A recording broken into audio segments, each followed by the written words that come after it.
수고하고 무거운 짐진 자들아 다 내게로 오라. 내가 너희를 쉬게 하리라. 라고 말씀하시며 모든 일을 생명과 안식으로 인도하신 예수님이십니다. 예수 그리스도만이 참 구주이심을 인정하며 주님 앞에 수고의 짐을 내려놓음으로 자유와 안식을 경험하게 하소서. 하나님께 전적으로 의탁된 존재임을 인정하고 만사 모든 상황 속에서 하나님을 인지하며 살게 하소서. 올해는 우리 교회가 설립된 지 18주년이 되는 해입니다. 성도들의 눈물 어린 기도와 사랑, 그리고 하나님의 은혜로 여기까지 왔습니다. 이후에 어떤 모습으로 예인교회가 세워져 갈지 기대와 고민이 되는 시기입니다. 교회의 건강성을 회복하고 시대적 역할, 지역과 함께하는 교회로 세워가게 하소서. 하나님의 뜻과 성도들의 마음을 잘 헤아려서 맡겨진 사역을 지치지 않고 잘 감당하게 하소서. 사역을 비대면으로 논의하고 결정해 진행하는 어려운 상황이지만 나눔 사역을 향한 하나님의 뜻과 계획이 온전히 이루어지길 소망합니다. 사역자들의 몸과 마음을 지켜주시고 상황 가운데 지혜를 모아 이웃을 돌보는 선한 사마리아인의 역할을 잘 감당하게 하소서. 모든 사역 현장에서 겸손한 태도와 마음으로 주의 사랑을 잘 전하게 하소서. 코로나19로 활동 제약이 많아졌지만 한국 교회의 복음적, 사회적 건강을 회복하기 위한 우리의 관심과 노력, 기도와 연대는 계속되어야 합니다. 후원하는 뉴스엔조이, 교회개혁 실천연대, 기독연구원 느헤미야의 사역자들이 지치지 않게 하시고 어려운 재정 형편에 관심 갖고 후원하는 교회와 신자들이 많아지게 하소서. 한국교회의 건강함을 위한 파수꾼 역할을 감당하는 단체와 기관들이 초심을 놓치지 않고 견고하게 활동하게 하소서. 급변하는 국내외 환경들로 상대적으로 열악한 선교 현장에서의 사역들이 더 어려워졌습니다.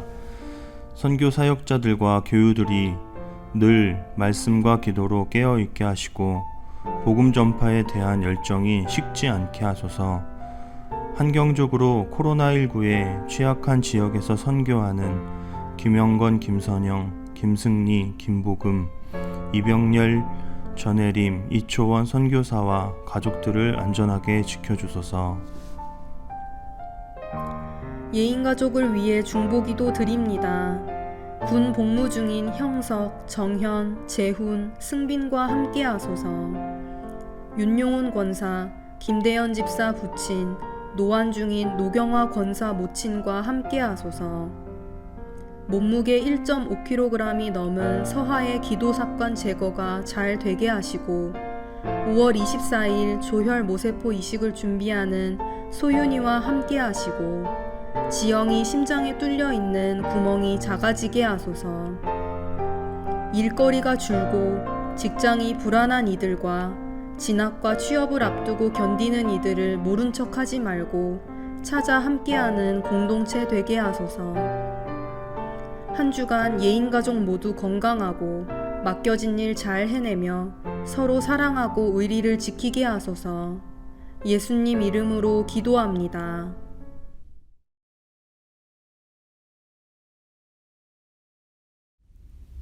갈릴리 해변에 다니시다가 두 형제 곧 베드로라 하는 시몬과 그 형제 안드레가 바다에 그물을 던지는 것을 보시니 그들은 어부라. 말씀하시되 나를 따라오라. 내가 너희를 사람을 낚는 어부가 되게 하리라 하시니 그들이 곧 그물을 버려두고 예수를 따르니라. 거기서 더 가시다가 다른 두 형제 곧 세베대 아들 야고보와 그의 형제 요한이 그의 아버지 세베대와 함께 배에서 그물을 깁는 것을 보시고 부르시니 그들이 곧 배와 아버지를 버려두고 예수를 따르니라. 아멘. 안녕하세요. 지난 한 주 잘 지내셨습니까? 지난번에 공지에 따르면 오늘 우리가 모여서 예배 드리는 날이긴 한데 이태원에서 발생한 코로나 때문에 그렇게 못하고 있습니다. 이태원과 홍대 앞에서 코로나가 이렇게 확산되면서 서울 지역, 또 인천 지역, 부천 지역의 확진자가 이렇게 늘어나고 있죠. 또 두 교회의 확진자가 방문하면서 교회에 대한 시선이 곱지 않고 또 그로 인해서 걱정하는 일들이 많이 생기고 있습니다. 물론 인천에 있는 두 교회는 그 확진자가 방문했음에도 불구하고 더 이상의 확진자는 나오지 않고 있습니다. 900명 정도의 사람들이 그 위기 속에 있었는데 잘 방역하고 관리해서 고맙다는 그런 이야기들도 돌고 있죠. 어쨌든 이 코로나 때문에 저희가 계속해서 예배를 모여 못 드리고 있는 게 우리의 형편입니다. 또 문화센터는 5월 말일까지 대관을 받지 않겠다고 공지하고 있습니다. 문화센터를 빌려 쓰는 입장에서 다른 교회들보다 더 늦게 우리가 모일 수밖에 없다는 이 불편함, 이 어려움들 때문에 너무나 송구스럽습니다. 그렇지만 모일 날을 기대하시면서 또 이번 한 주 힘차게 사셨으면 좋겠고요. 오늘 말씀 나눔을 통해서 우리가 어떤 교회로 모여야 할지 한번 생각하는 그런 시간 되시기를 부탁드립니다. 오늘은 마태복음 4장 18절부터 22절을 본문으로요. 사람의 업으로 경계에 서다 라는 제목의 말씀 드리겠습니다. 몇 주 전부터 제가 보내드린 설교의 주제는 교회입니다. 오늘 또 그 교회 이야기를 좀 구체적으로 하려고 합니다. 교회 이야기를 계속하고 있는 이유는 코로나19 이후에 교회도 많은 변화를 겪을 수밖에 없고요. 특별히 건물 없는 교회로서 존재하려고 애쓰는 우리 교회가 과연 어떤 식으로 움직여야 할지, 어떤 교회의 모양을 가져야 될지 고민되기 때문입니다. 여러분 화면을 보십시오. 푸른 바다입니다. 블루오션이죠. 푸른 바다란 살아있는 바다를 말합니다. 오염된 물이 들어와도 정화시킬 수 있는 바다죠. 그래서 누구나 바다 하면 블루오션, 푸른 바다를 생각할 수밖에 없습니다. 그리고 그 바다에 가고 싶게 되는 겁니다. 그러나 이런 바다만 있는 게 아닙니다. 사진을 보시면 붉은 바다, 레드오션도 있습니다. 오염된 바다를 말합니다. 쓰레기가 넘치는 바다입니다. 두 바다가 여러분 앞에 펼쳐 있다면 어느 바다로 가실까요? 당연히 모든 사람들은 푸른 바다, 블루오션에 가고 싶어 합니다. 그것은 당연한 판단이고 그렇게 해야 하는 거죠. 블루오션과 레드오션이란 말은요, 바다의 상태를 말할 때만 쓰는 말은 아닙니다. 보통 이게 산업, 경영 이런 곳에도 쓰이는 말이 있습니다. 먼저 블루오션입니다. 블루오션이라는 말을 산업에 쓸 때는 경쟁 없는 사업에 뛰어드는 것을 말합니다. 개척하고 모험하고 도전하는 거죠. 주변 상권에서 유일해서 소비를 결국은 독점하게 되는 그런 기회를 얻는 것, 이게 블루오션에 뛰어든다고 이야기합니다. 한 교인이 아파트 단지가 새로 개발된 지역에 일찌감치 젊은 주부를 위한 그런 의류점을 개업했습니다. 그가 그렇게 한 이유는요, 신도시에 젊은 주부들이 많다는 것을 그가 알았기 때문입니다. 근데 그들이 쉽게 쇼핑하기가 어려운 거죠. 또 인터넷에서 옷을 산다고 하더라도 그것에 대한 불만이 많다는 것을 그가 알았기에 그들을 타겟으로 그들이 직접 와서 옷을 입어보고 그리고 옷을 사고 또 차 한잔 마시고 하는 공간의 의류점이 필요할 수 있겠다. 그것을 하면 잘 될 수 있겠다 하는 생각을 하게 된 겁니다. 물론 그 의류점을 경영하기 위해서는요, 자주 새벽 시장에 나가야 하고 잠을 깊게 못 자는 그런 일들이 벌어집니다. 근데 그는 그런 어려움에도 불구하고 자신이 하고 있는 일이 주변에 어떤 사람들이 하고 있는 것보다는 다르다고 생각한 거죠. 이걸 산업적으로 블루오션에 참여한 것이라고 이야기하는 겁니다. 결국 블루오션은 힘든 과정이 없다는 뜻이 아니라 힘든 일을 하게 되지만 그러나 그에 따른 성과, 그에 따른 소득이 보장된다는 이야기를 하게 되는 거죠. 그래서 블루오션은 산업에서 희망입니다. 이에 반해서 레드오션이 있습니다. 앞에서 말씀드렸지만 레드오션은 죽은 바다를 말합니다. 가능성이 없는 바다, 오염을 이겨낼 수 없는 바다죠. 산업적으로 이게 경쟁이 치열한 곳에 다시 뛰어드는 것을 말합니다. 우리나라 단일 업종으로 가장 많은 매장을 갖고 있는 업종이요, 카페입니다. 2017년 통계에 따르면 우리나라 전역에 9만 1000개 정도가 있습니다. 우리나라 국민을 5천만으로 볼 때 약 500명당 하나의 카페가 있다고 보면 되는 거죠. 우리가 보통 편의점이 많다고 얘기합니다. 근데 편의점은요 4만 1000개 정도 있습니다. 카페가 편의점보다 2배 정도 많다고 보는 게 맞는 말입니다. 그러니 카페를 창업한다는 것 얼마나 어려운 일일까요? 그래서 그렇게 창업해서 들어가는 것을 레드오션에 뛰어드는 거라고 얘기하는 겁니다. 앞에서와 똑같이 한번 질문 드려볼까요? 여러분들은요 사업을 하게 된다면 블루오션에 들어가고 싶으십니까? 아니면 레드오션에 들어가고 싶으십니까? 당연히 답은 블루오션입니다. 새롭게 시도하고 고생하지만 미래가 보장되는 꿈꿀 수 있는 곳에 들어가고 싶어하는 건 누구나 그렇게 생각하는 거죠. 근데 여러분 블루오션에 뛰어드는 일이 쉽지가 않습니다. 왜냐하면 기존의 사고방식을 내려놔야 하기 때문입니다. 처음 하는 일들이기 때문입니다. 앞으로 어떤 일이 벌어질지 잘 모르기 때문입니다. 그 과정들을 직접 겪어내면서 위기를 하나하나 건너가야지만 블루오션에 그 결과들이 나올 수 있기 때문에 사람들은요 블루오션이 좋다고 생각하면서도 레드오션에 머무는 그런 오류를 보내는 겁니다. 이런 문제는 산업에만 있는 게 아닙니다. 교회에도 비슷합니다. 수많은 교회들이 레드오션 현상에 뛰어들어서 자신의 교회의 모든 역량을 허비하고 있습니다.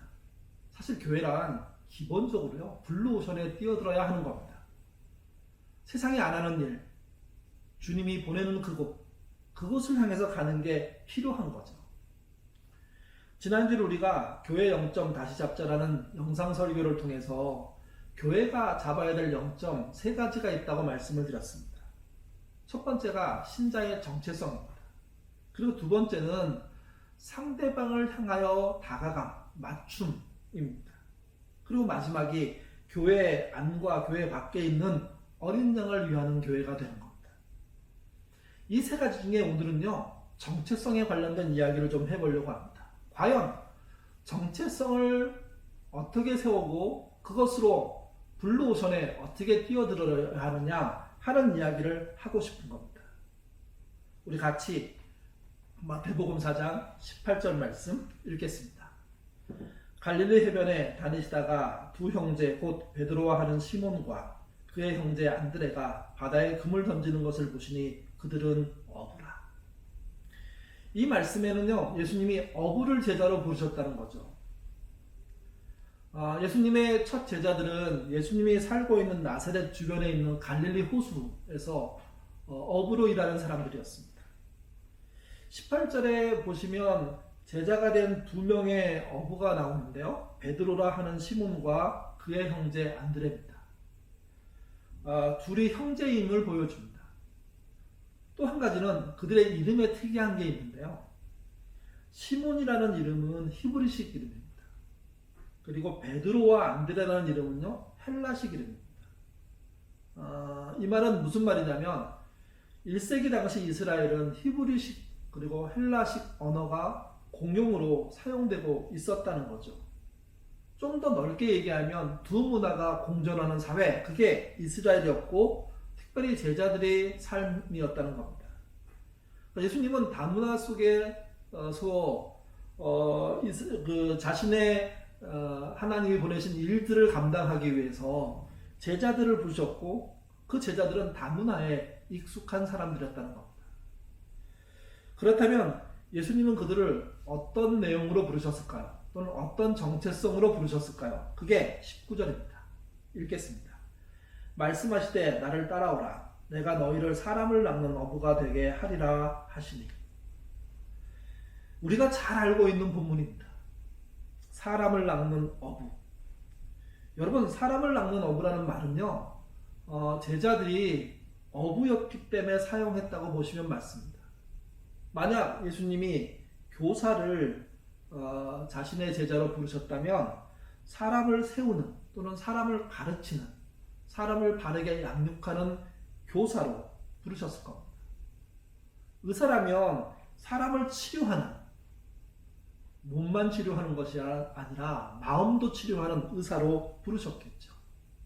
주부를 부르신다면 사람을 먹이는, 아니 한 걸음 더 나가서 가족을 건사하고 자녀를 사람되게 키우는 그런 주부로 부르셨던 말과 똑같습니다. 근데 중요한 게 하나 있습니다. 사람을 낚는 어부란 말에는요, 이게 이제 한글 번역이지 않습니까? 이 한글 번역에는 원문에 없는 단어가 추가되어 있습니다. 그 추가된 단어가 낚는이라는 단어입니다. 원문은요, 사람의 어부로 되어 있습니다.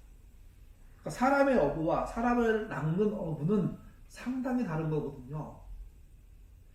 사람을 낚는 어부라는 번역은 사실 교회 성장적인 면에서의 번역이라고 보시면 맞습니다.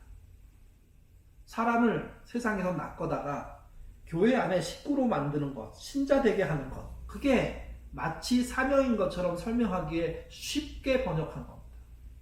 그러나 여기에 좀 엄격할 필요가 있습니다.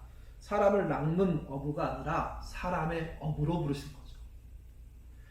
비슷한 표현이 누가복음에도 있습니다. 5장 10절 말씀 함께 읽겠습니다. 세베대의 아들로서 시몬의 동업자인 야고보와 요한도 놀랐습니다. 예수께서 시몬에게 이르시되 무서워하지 말라. 이제 후로는 내가 사람을 취하리라 하시니. 이 취한다는 말을 보통 사람을 낚는다는 말과 연결해서 사용합니다. 사람을 취해다가 얻어다가 사람을 붙잡아다가 교회 안의 식구로 채우는 것을 얘기하죠. 물론 여기 등장하는 취하다는 말은요, 헬라어로 조그레오란 말인데요, 뜻이 사로잡다는 뜻입니다. 그래서 산채로 잡다 이런 식으로 해석할 수도 있습니다. 근데 그 해석은 무리한 해석입니다. 실제 여기서 말하는 취한다는 말은 사람의 생각이나 마음을 온통 한 곳에 쏠리게 한다는 뜻입니다.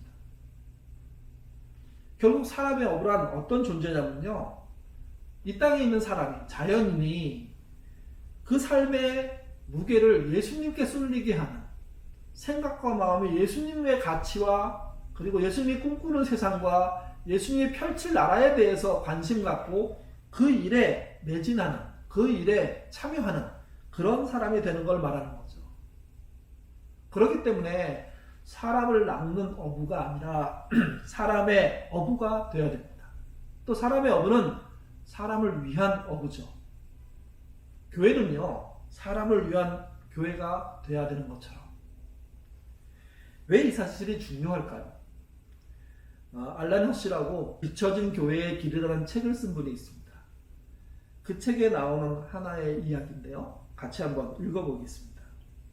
만일 당신이 쓸 수 있는 공구가 모두 망치뿐이라면 모든 것이 못으로 보이기 시작한다는 것을 기억하라. 교회 성장 이론의 무슨 표준 또는 표준화한 도구가 우리의 상상력을 먹통으로 만들어 놓거나 그 때문에 선교하는 일에 우리의 운신의 폭이 제한하게 내버려둬서는 안 된다. 이 말은 이런 말입니다. 망치밖에 도구가 없는, 유일한 도구가 망치인 사람에게 모든 사물은 망치를 사용할 대상으로 보인다는 거죠. 그래서 주로 박고 때리고 부수는 일에 쓰게 될 수밖에 없다는 겁니다. 이 말은 어떤 것을 규명할 때, 어떤 것을 찾을 때, 어떤 정체성을 이렇게 세울 때 무엇을 보게 하느냐, 이것이 중요하다는 거죠. 실제 많은 교회들이 말하는 성경의 이야기, 예수님의 이야기가 전도, 구원에 초점이 맞춰져 있습니다. 그렇게 하면 성경 전체가 어떻게 하면 사람을 전도할까? 어떻게 하면 사람을 많이 모아다가 교회에 채울까? 어떻게 하면 사람을 낚아낼까? 여기에만 초점을 갖게 되는 거죠. 그렇게 되면 성경 자체를 곡해하게 됩니다. 그러니까 망치가 아닌데 다른 것으로 봐야 하는데 그렇게 안 하면 교회의 운신의 폭이 줄어들게 되는 겁니다. 좁아지게 되는 겁니다. 그래서 교회가 제대로 된 역할을 못하게 되는 거죠. 그렇기 때문에 사람을 낚는 어부라는 번역은요, 사용하지 않아야 됩니다. 사람의 어부 또는 사람을 위한 어부, 사람을 위한 교회가 돼야 되는 거죠. 베드로와 안드레를 사람의 어부로 부르신 예수님이 베드로와 안드레를 예수님이 사람의 어부로 부르시자 그들이 반응하죠. 20절에 이렇게 써 있습니다. 그들이 곧 그물을 버려두고 예수를 따르니라. 베드로와 안드레만 그런 게 아닙니다. 뒤에 이제 야고보와 요한도 나오는데요. 그들은 어떻게 반응했는지 21절에서 22절의 말씀 같이 읽겠습니다. 거기서 더 나가시다가 다른 두 형제 곧 세베대의 아들 야고보와 그의 형제 요한이 그의 아버지 세베대와 함께 배에서 그물 깁는 것을 보시고 부르시니 그들이 곧 배와 아버지를 버려두고 예수를 따르니라. 사람의 이 본문이 그 앞에 20절과 반복되는 것을 제가 말씀을 드리고 싶은 건데요. 왜 이 부분이 중요하냐면 이런 겁니다. 사람의 어부로 부름이 얼마나 중요하고 얼마나 그들을 감동시켰는지 그들이 직업과 부모를 그곳에 두고 주님을 쫓아 나섰다는 겁니다. 직업과 부모를 두고 나갈 정도로 중요한 일이 사람의 어부가 되는 것이라고 성경이 설명하고 있는 거죠. 그래서 그들이 제자가 된 건 아니겠습니까? 물론 신자는 제자를 말합니다. 그렇지만 모든 신자가 예수님이 말씀하신 12제자와 같지는 않습니다. 거기에는 뭔가 차이가 있기 마련입니다.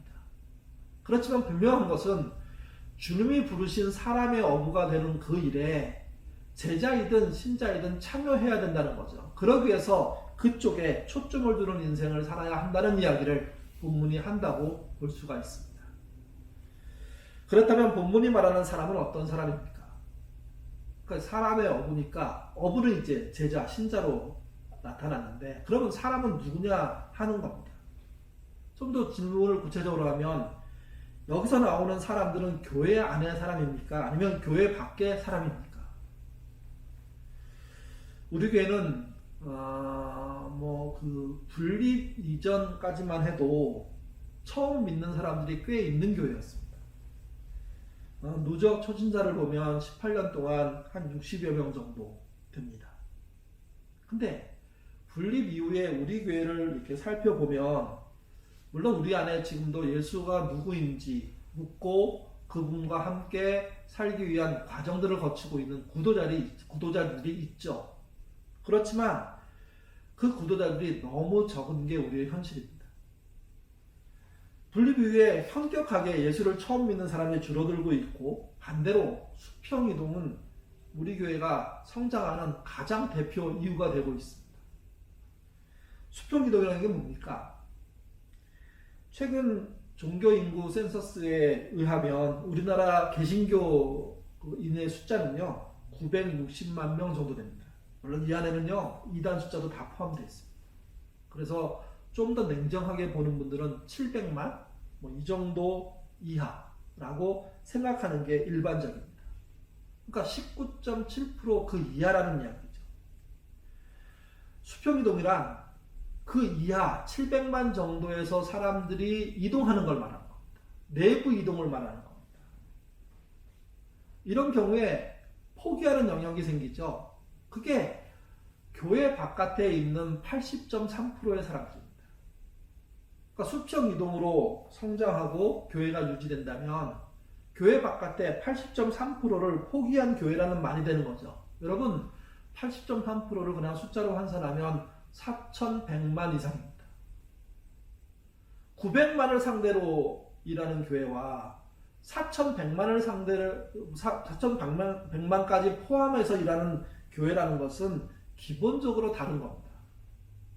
그러니까 사람을 위한 이때의 사람은 교회 바깥에 있는 80.3%요. 4,100만의 사람들을 포함하는 거죠. 그래서 모든 사람을 위한 어부가 돼야 되는 겁니다.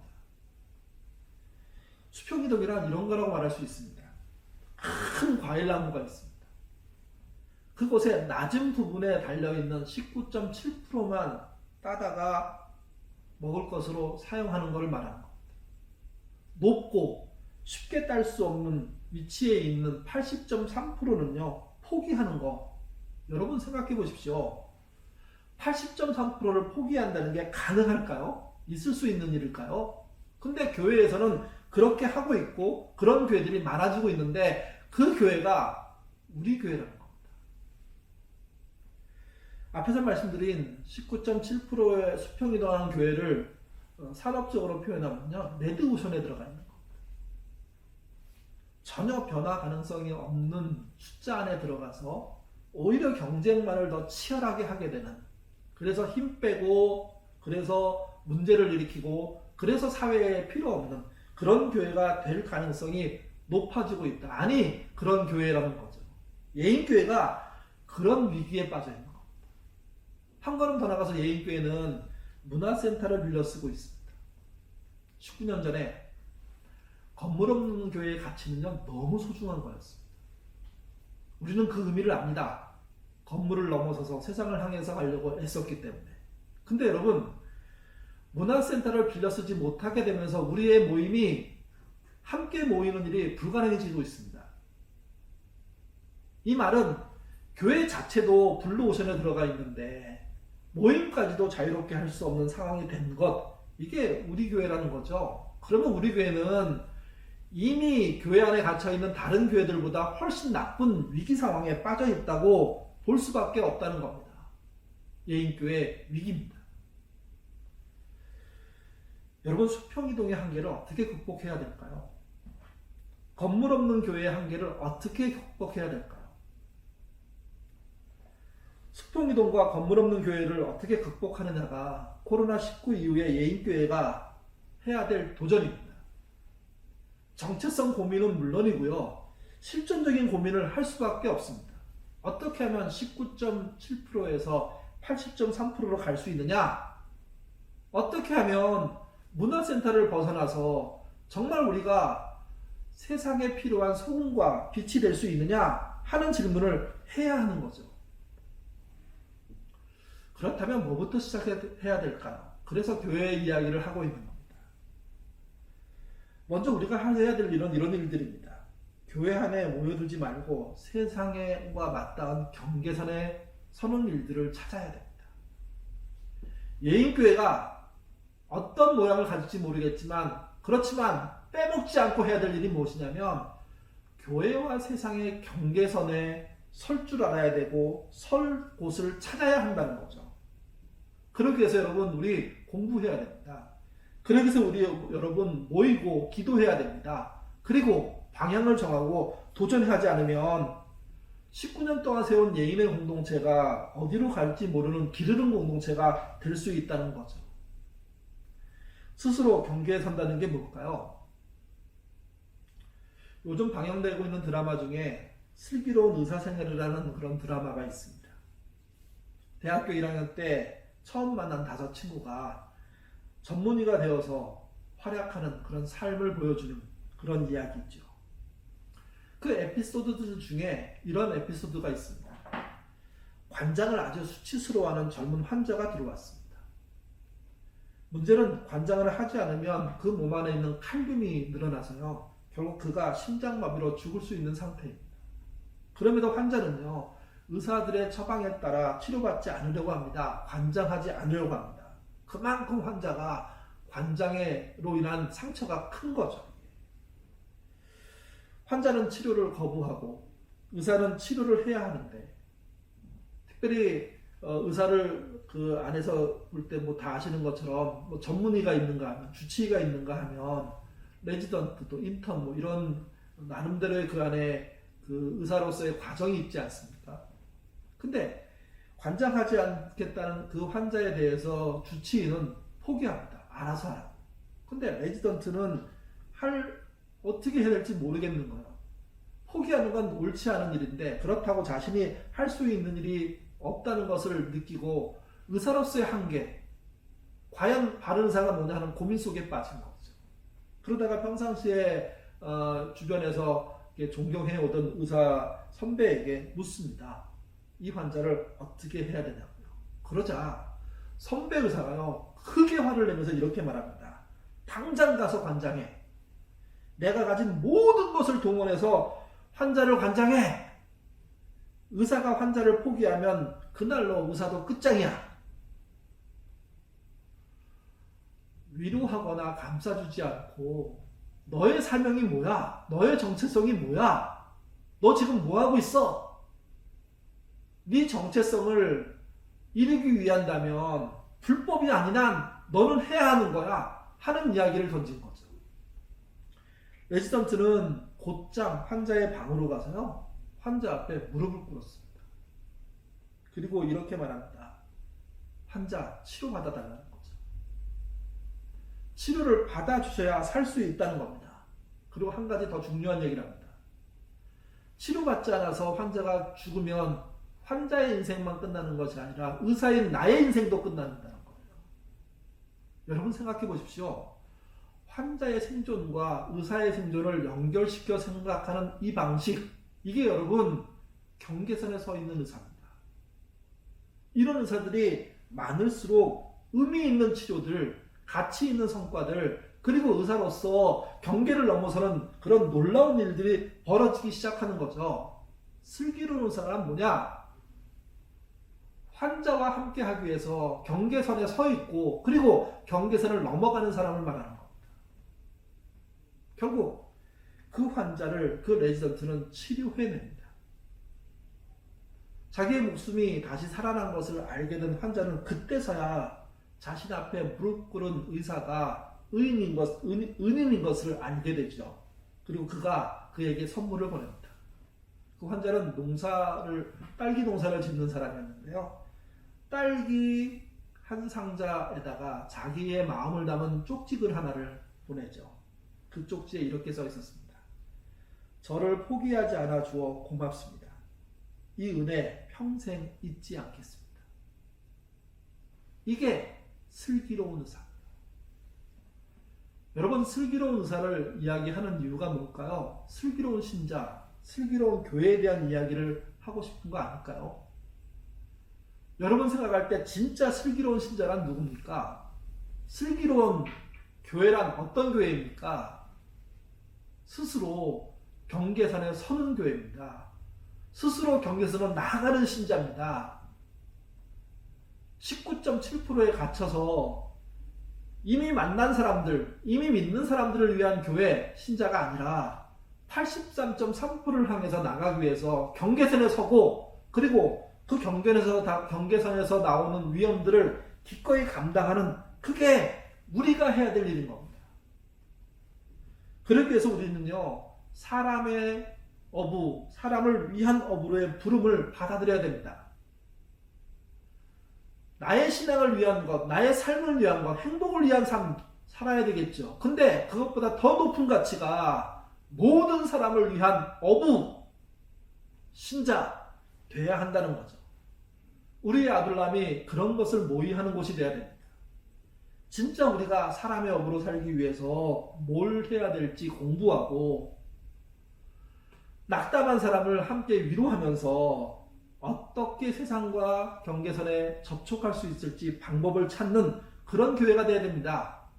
우리가 세우는 목적 아둘람은요, 더 적극적으로 그 몸을 시도하는 거죠. 한 분야에서.